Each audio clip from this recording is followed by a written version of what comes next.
Ilmu ini bernama Aji Kewisesan Ki Cambro Brak.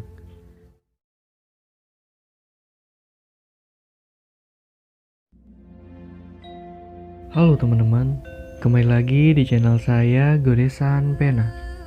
Sebelum kita mulai ke videonya, jangan lupa teman-teman untuk like, komen, dan subscribe-nya untuk membantu saya dalam mengembangkan channel saya ini. Terima kasih banyak. Di sini, siapa yang tidak suka anjing?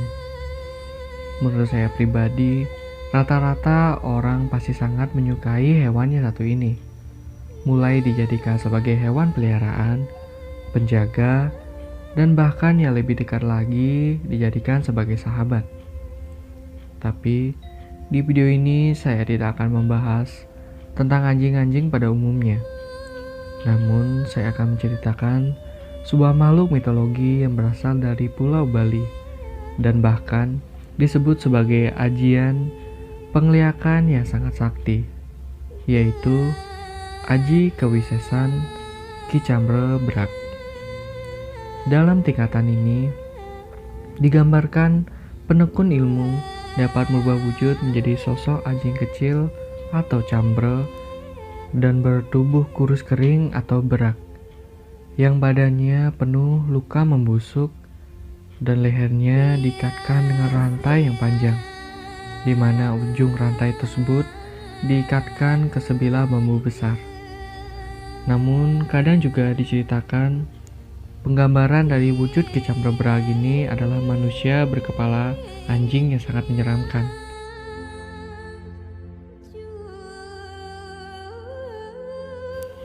Sejarah Aji Cambro Brak berasal dari seorang wanita yang sangat cantik yang hidup di sebuah desa. Ia bernama Nilenda.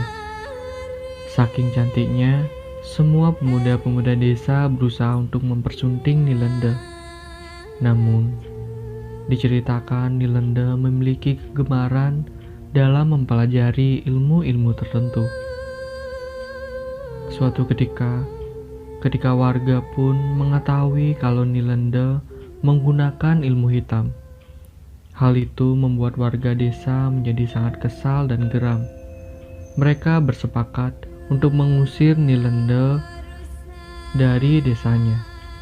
Dan warga pun mulai berkumpul untuk mengusir Nilenda, untuk menghindarkan desa dari sesuatu yang tidak diinginkan. Nilenda yang merasa kaget di saat warga desa yang datang secara tiba-tiba yang berniat untuk mengusirnya. Nilenda yang merasa tidak terima dengan apa yang warga lakukan kepadanya. Amarah, dendam yang terus menyelimuti hati Nilenda. Nilenda memutuskan untuk pergi ke hutan dan bertapa di sana untuk memuja Dewi Saraswati atau Dewi Ilmu Pengetahuan. Nilenda yang sangat tekun dalam tapanya yang berjalan sudah berbulan-bulan membuat Dewi Saraswati takjub dan turun ke bumi. Beliau bersedia mengabulkan semua permintaan Nilenda. Nilenda pun memohon kesaktian yang sangat dahsyat yang berwujud hewan yang hidupnya selalu diusir ke sana kemari namun memiliki kesaktian yang terpendam.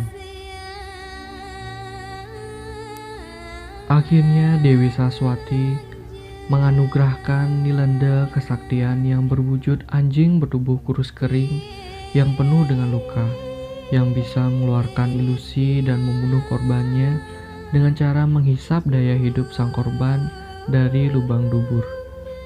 Ilmu ini bernama Aji Kewisesan Ki Cambro Brak. Dewi Saraswati pun menasihati Nilenda untuk menggunakan ilmu ini kepada orang-orang yang suka menindas wanita lemah dan menyuruh dia untuk berguru di suatu tempat yang bernama Desa Dirah. Sesuai petunjuk Dewi Saraswati, Nilenda pergi menuju Desa Dirah bersama adiknya yang bernama Nilendi yang sudah menguasai ilmu liak macan rengreng.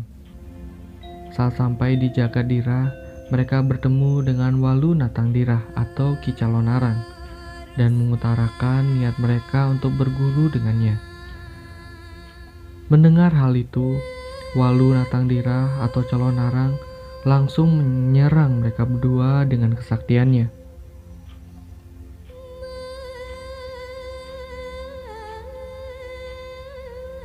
Nilenda langsung berubah wujud menjadi raksasa manusia berkepala anjing, sedangkan Nilendi yang berubah wujud menjadi raksasa manusia berkepala harimau. Dari mata, kuping, mulut, dan hidung mereka mengeluarkan api yang berkobar-kobar. Lidahnya yang menjulur panjang hingga ke tanah. Mereka berdua berhasil menangkis serangan dari Ki Calonarang. Merasa kemampuan mereka sangatlah hebat, Calonarang menerima mereka menjadi murid dan menjadikan mereka bagian dari 7 liak paling sakti murid Calonarang, yakni Ni Rarung, Ni Lenda, Ni Lendi, Ni Gandi, Ni Guyang, Ni Waksisa, dan Ni Maesa Wedana. Kisah pengalaman orang yang bertemu dengan pengguna ajian kecambar berat. Diceritakan seorang pedagang yang kita sebut saja namanya Ibu Yuni. Ia adalah seorang pedagang yang kesehariannya berjualan sembako di pasar. Ibu Yuni yang berjualan dari jam 8 pagi sampai jam 8 malam, dan setiap malam selalu dijemput oleh anaknya. Namun, suatu ketika anaknya yang tidak bisa menjemputnya karena adanya urusan yang begitu mendadak, yang membuat Bu Yuni harus berjalan kaki sendirian. Bu Yuni yang merasa rumahnya yang tidak begitu jauh, yang ia hanya perlu menempuh waktu 15 menit dari pasar. Dan berjalanlah Bu Yuni pulang. Di jalan yang begitu sepi, tidak seperti biasanya. Perasaannya sangat gelisah. Bu Yuni teringat bahwa malam ini malam Jumat Kliwon. Bu Yuni langsung mempercepat langkah kakinya.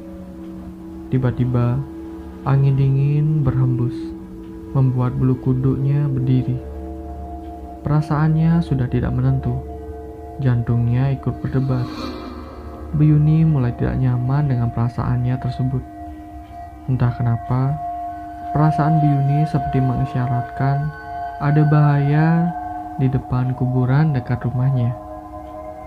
Ketika ia melewati semak belukar dekat kuburan, entah kenapa matanya seperti terhipnotis untuk selalu menengok ke pepohonan semak belukar tersebut. Tiba-tiba, di saat ia melintas depan kuburan, kakinya terasa berat untuk melangkah. Dan di antara pepohonan terdengar suara geraman. Geraman tersebut yang tadinya jauh menjadi sangat mendekat. Geraman yang sangat keras, seperti suara anjing, tapi anehnya, suara tersebut dibarengi dengan rintihan manusia. Bu Yuni yang sudah gemetaran hebat, tapi rasa penasaran pun tidak bisa ia sembunyikan. Yang sangat penasaran dengan suara apakah itu. Di dalam semak belukar tiba-tiba muncul bayangan anjing yang sangat besar. Matanya merah menyala dan air liurnya yang sangat banyak. Lehernya yang terikat oleh rantai yang sangat panjang. Luka robek yang ada di sekujur tubuh anjing tersebut. Anjing raksasa tersebut terus mendekat menuju arah Bu Yuni dengan tampang yang sangat buas. Bu Yuni mulai menangis mematung terdiam. Tubuhnya yang kaku yang tidak bisa digerakkan. Melihat anjing raksasa itu melangkah semakin dekat, Bu Yuni tiba-tiba teringat akan doanya untuk memohon pertolongan kepada Tuhan. Tiba-tiba, tubuhnya yang tadinya tidak bisa digerakkan pun kembali bisa digerakkan. Dan ia pun tanpa pikir panjang langsung berlari sekecang-kencang mungkin menjauhi anjing raksasa tersebut. Namun, anjing itu ikut mengejarnya dengan buasnya. Setelah berlari cukup jauh, Bu Yuni menoleh ke belakang yang sudah mendapati anjing yang besar itu menghilang entah kemana. Sesampai ia di rumah, ia langsung menceritakan kejadian tersebut kepada keluarganya. Lalu, ia diberitahu bahwa anjing yang mengejarnya adalah Ajian Kicamrebrak yang terpancing karena bau darah Bu Yuni yang ia saat itu sedang menstruasi. Oke teman-teman, sekian cerita bergambarnya dari saya. Kalau teman-teman suka dengan video ini, jangan lupa like, komen, share, dan subscribe-nya. Atau teman-teman memiliki kritik atau saran, bisa langsung aja tulis di kolom komentar. Terima kasih banyak sudah menonton cerita ini.